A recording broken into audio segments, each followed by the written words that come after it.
It's good now. Oh, let's go. All right.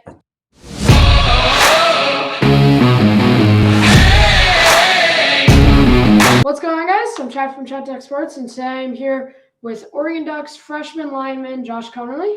How's it going? What's going on, my guy? So you're a big Seahawks fan, I assume, obviously, from being from Washington. So Absolutely. you excited to potentially play for or against them one day? Yeah. I'm gonna say it'll. I'd rather not play for him, but I'm gonna say it'll be fun. Either way it goes. Because they ain't very good anymore. Nah, not even that. I just rather. I've grown up, lived in Seattle for the whole first quarter of my life, so it's like I'd rather play somewhere else. Travel, get to know the world. Yeah. Excited to see them play in Germany this week. That'll be fun. Oh yeah, it's gonna be pretty fun. Only problem is I don't really know about getting up at 6 in the morning. Yeah, it's gonna be a tough one. Especially because you got a game the day before, so kind of. Yeah, we'll see. I got baseball in the morning too, so I'm probably not going to wake that early. For sure. Speaking of the games, what was yesterday's game like? Starting off that first drive with a touchdown. Oh man, it was crazy, because throughout the week, just working on the play.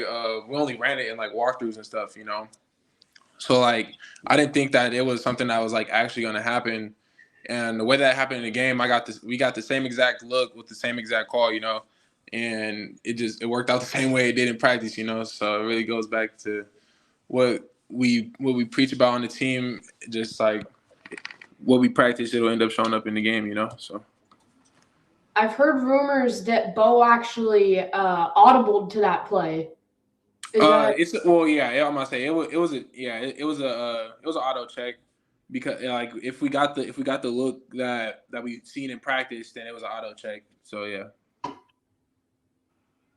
Oh wait! Oh, tried to. Yep. We got a video of the play. That was it right there. So if you started from the beginning. It's being laggy. Is that laggy on your side? Yeah. Not really. It's playing.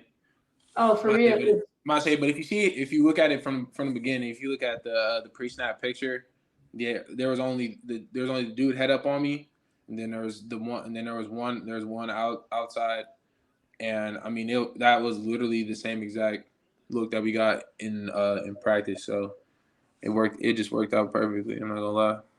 Yeah, if you look at the replay, it looked like you kind of went to give him a chip block and then realized he was just running by you and went, okay, I'll just run. Right. Was it weird calling in I'm eligible, or have you done that before? Growing up, I was running back and tight end and stuff. So I mean, doing something like that. But actually, checking the be eligible was a little bit different, So it was. I mean, I didn't really have to. They kind of knew already, and my coaches made it easy. So because they did it for me. So. Yeah, we were like, oh my God, what just happened? And then we realized it was you, and we went, oh my God, we have this scheduled tomorrow. This is perfect. Yeah, it's crazy. Did you ever have that happen when you were in high school, or was this new? No, I'm gonna say it's all very new to me. What would you say is your favorite part of the new Kenny Dillingham scheme? Probably the amount of balance that there is. The fact that we can run the ball on anybody and get you to bite so hard on the run that we can take a shot on you deep. I'm gonna say that's probably the most impressive part about it, because I didn't really know too much about Coach Dillingham and his offense, but it's probably one of the best schemes I've ever seen, The amount of trick plays that were called yesterday was pretty fun to watch. Oh yeah, for sure.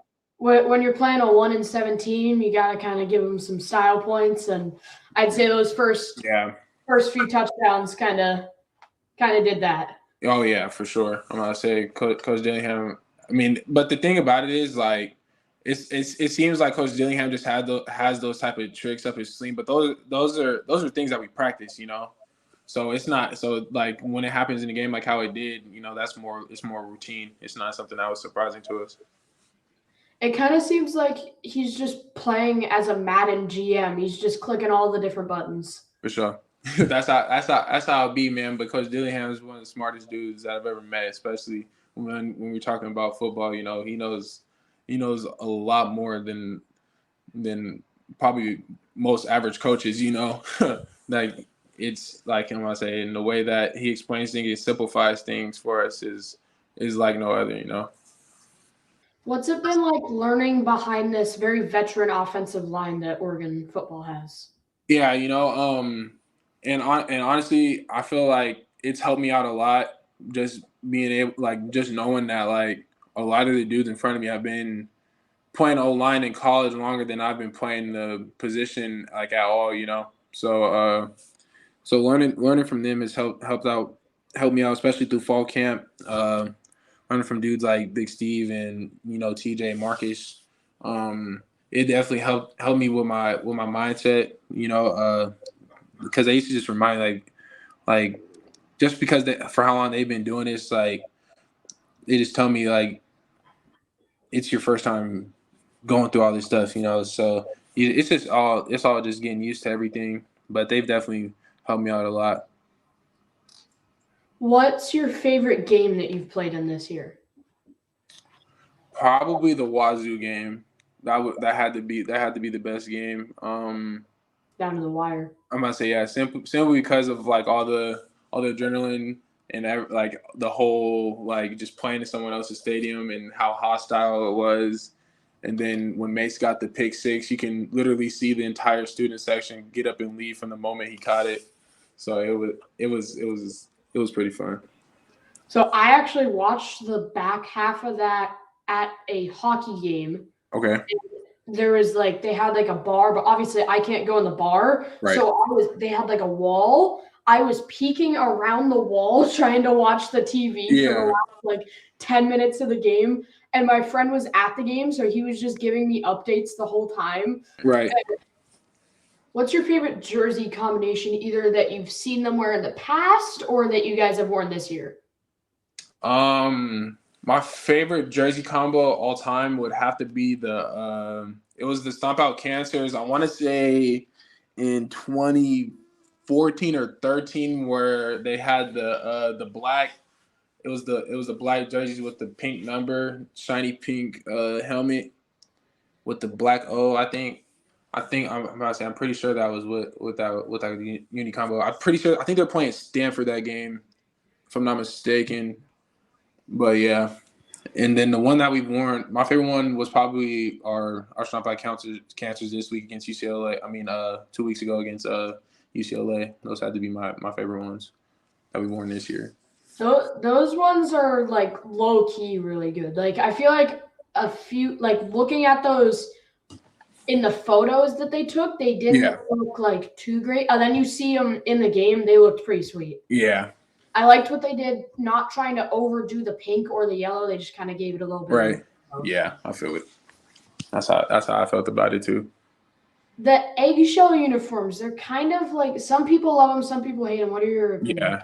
I like them, especially the ones that we wore yesterday. With the black pants. I don't like the full eggshell uniform, but when we go eggshell with the nightmare green pants, it's pretty sweet. I like them. Yeah, I've heard them called. They're obvious, like they're mainly called the eggshell, but my mom likes to call them cookies and cream uniforms. I'm dead. Yeah. Which that's a good way to look at it. Yeah, they kind of are. Yeah. So, if you can tell us, what are you guys most looking at going into this next Washington game? I mean, I know definitely from our standpoint, it's just playing with a lot of just like straight up relentless effort from our standpoint. I'm gonna say there's nothing. I'm gonna say we just have to play our game. That's one thing I would say without even like having any meetings this week or like listening or like hearing it on any of the game plan. But I'm gonna say that's a key thing is just really just out efforting everybody and playing the hardest that we can and trying to turn up odds and. How is it like blocking for a very good veteran quarterback that's really come into his own in Bo Nix? Yeah. It's been pretty fun. Even though I haven't been able to like actually play like a lot of tackle blocking for him, because most of the time Ty's at quarterback when I go in. But I mean, just learning from Bo and like just the type of leader that he is. It makes you want to block for him more, because just the type of dude he is, so chill, poised, and I mean, like he's there to help you. He won't just just drag you. If you like make mistakes or something like if you're doing something wrong, he'll like try and teach you and help you learn it. Bo next for Heisman, am I right? Absolutely. What really made you decide to commit to Oregon? I'll say really the relationships that I had, and I know the opportunities I had to learn from Coach Clem and Coach V. A lot of people, some people know, some people don't, but Coach V was recruiting me for about, I want to say like 2.5 years before he went to Oregon. So I mean, that was a relationship developed well before he got there, and I mean, I know one thing he really wanted to do was actually like coach me, and with him and Clem together, I mean, there's not a coach, O-line coach in GA that you like wouldn't want to learn from, so. As a high school kid getting recruited by so many different schools, what goes through your head when you get those first couple offers? It definitely feels like a dream, that's how it felt for me at least. Simply because my first offers were from Tennessee, which is big SEC school, Nevada, which is like a smaller time school, and then Oregon, of course. I want to say those three were my first three offers. So like it was nerve wracking, but at the same time, it's like that's like something that you work for, So it's like it's just like you're just seeing all your hard work pay off, You got that offer from Nevada, then got to see him beat down on your hometown Huskies. Right. What advice would you give to your freshman year self? My freshman year self, like of high school. Yeah. Yeah.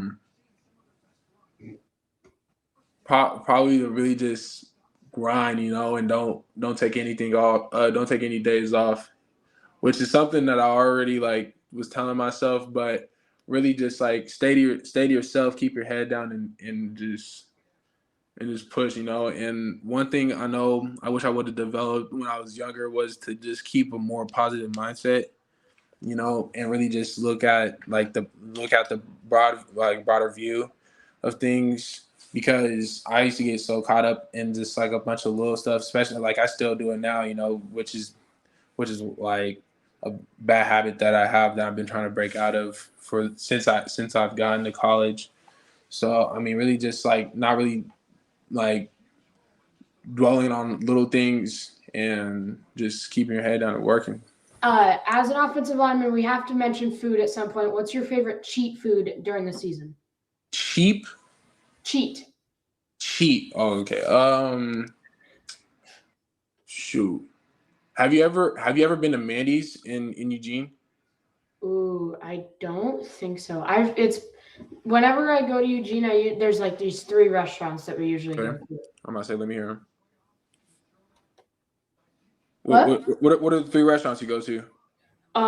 So we go to Hawaii Time, Ranchito Grill, Ruben's place, right, and I can't remember the other one, but those are the main 2 that we go to. Yeah, for sure. I'll say one thing. Just because it's like a newer thing and it's something I didn't really like grow up with is Dave's Hot. I'm gonna say I'll always eat there throughout the week. Just because it's like simple, it's like right there next to campus. So my next question was gonna be what's your favorite food in Eugene, but I guess you just answered it. Oh yeah, I'm gonna say for sure it has to be Dave's. All right, well, thanks for coming on, and Sco Ducks. For sure, man. Thank you for having me. Thanks for coming on. Good luck this week against Washington. Appreciate it.